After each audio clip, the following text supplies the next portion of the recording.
ahantu bandangiye ho baraha kweri kubera izi mpuzu ndazimuziko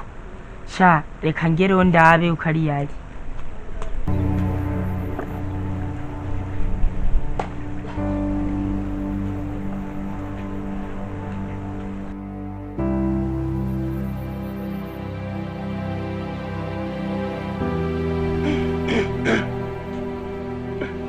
imisi maze imisi ndondera bucumi nkamubura kweri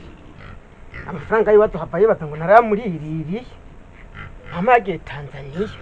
mama yagiye buri musi ngiye muhiri wiwe ngo ntawuhaye none bigende gute mugabo no musi narijya nahiriye impene ahubwo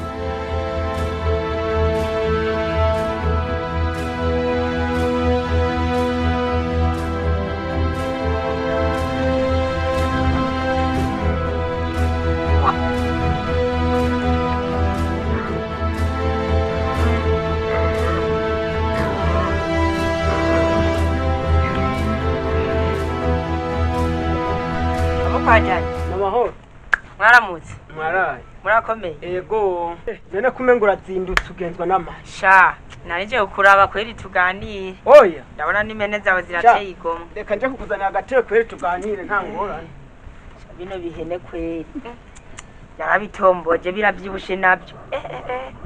arabigaburira Taiga karibu rero ego murakenuye Imbye nguje kundeba warinzaniye hariho dushasha wabunzaniye ego kwenda tugufitiye ego mbeso wawe Matayo araho kwera arashima Imana sindamuherutse umuheruka nkajyari oya haracimye ubwo we Matilda mushiki yawe wewe aheruka nange simerutse kumubona ubwo menga yarazimiye urahombye usanze agiye kumwonga burya ari ngaha mukanya sha ahubwo jewe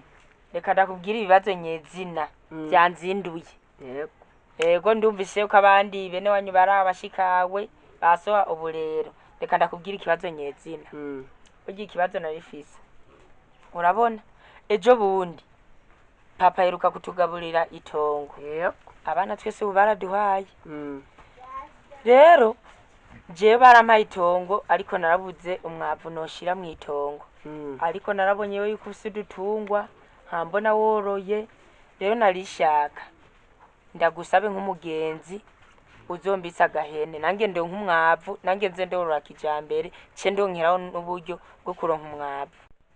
shamu aho ndumva kweri uzindutse neza urugendo rwawe sugubusa ego njewe ko ufite ico gitekerezo impene ndayikwemereye nzoyikubitsa uzoyimbitsa nagira woma muri zirya sinabonye ari nyinshi oya muri izi zihari sinoyiguha ahubwo iriya yahari ya ruguru irafise amezi ijyara yahiye nekanya gato ni woka oya urabona ijya irafise amezi umunsi zovyara akanyagazi kamaze amezi 3 zoca ndaguhamagara uze kwitora kugira nawe urebaho wo kwigeza ne kumenga izovyareje oya hasigaye indwi zibiri ikivyara wewe amezi 3 aheze nzoca ndagutumako shaweho kweri mbona n'umwavu wararunze akaniko kazi kanje niyo mpamvu imirima yawe shayiguma itotaye cyane nanje shaka nyine musi wamaye agahene nyine tuzi ndata mu murima ku buryo umwavu uba fresh ku buryo ikigori kiduze nange ndagifashe uko camvunira mu kanwa urabona rero wa muhungu ikiza c'umwavu je natunze hageze urabona muri iyo misiri inyuma nko mu kumunani yego mu mpera z'ukwindwi haraje ryashira hamwe ngo ni pipe mboniyo ngana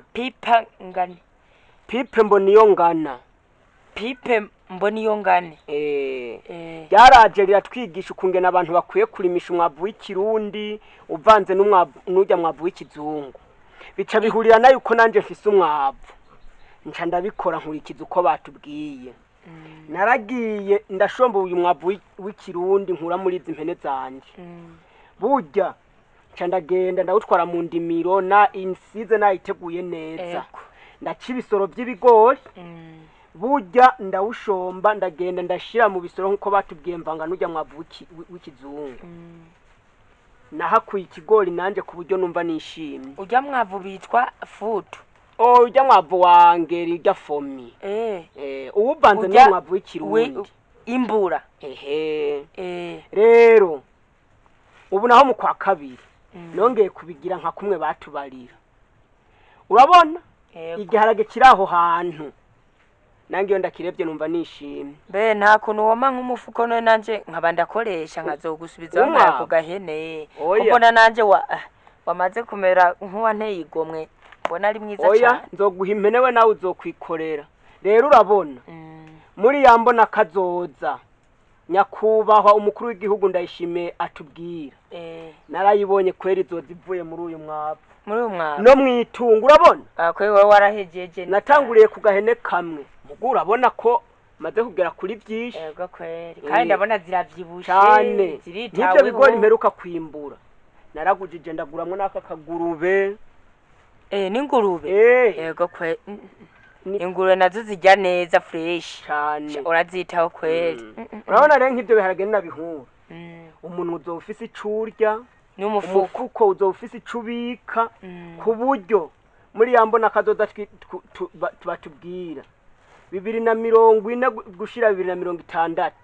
nje nanje kweri ndabona nzowampagaze neza kubera rino tunga ahubwo rero nawe bisabwa umunsi waje kuyitora uzogira ubunebwe ngo wirigwe ku marigara abahungu mbona birigwe ku marigara mu makarata ntuzokwishinga ugwaruka gwa kino gihe nzoba ndayigwaye kugira ngo ikugirire akamaro kure mu mwavu yego ndavyumva buryo utambwira ico kibazo c'ukurondera umwavu ntayo noguhaye oya kwe nange shaka umwavu kugira ngo ibigori vyiza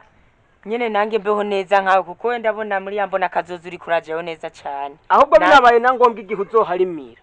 uzontume ko ndakwereka ukungene batwigishije kuvanga umwavu w'ikirundi n'umwavu w'ikizungu n'ukungene baca ibisoro ku murongo n'ukungene utera intete z'ibigori canke z'ibiharage uzonshimira Dani kweri ni Imana igukoreyemwo kubunyemereye yuko uzompa iryo tunga kweri ndagushimiye bivuye ku mutima urakoze urakenuye sha ubaye mugenzi wanje wa mbere unyiyumviriye ko kunkorera ivyo bintu kugira nange nzotera imbere mu bandi sha uri umuntu mwiza ndagushimiye hubwo nanje reka ndakwikebanure ko ahubwo urakoze gushima subire muhira sawa majambere umuntu ahirize tidani aragutasha nawe usigara amahoro yego sawa ahubwo nanje reka nje ntwara agatebe mu nzu nje kureba bucumi nari ndamukemeye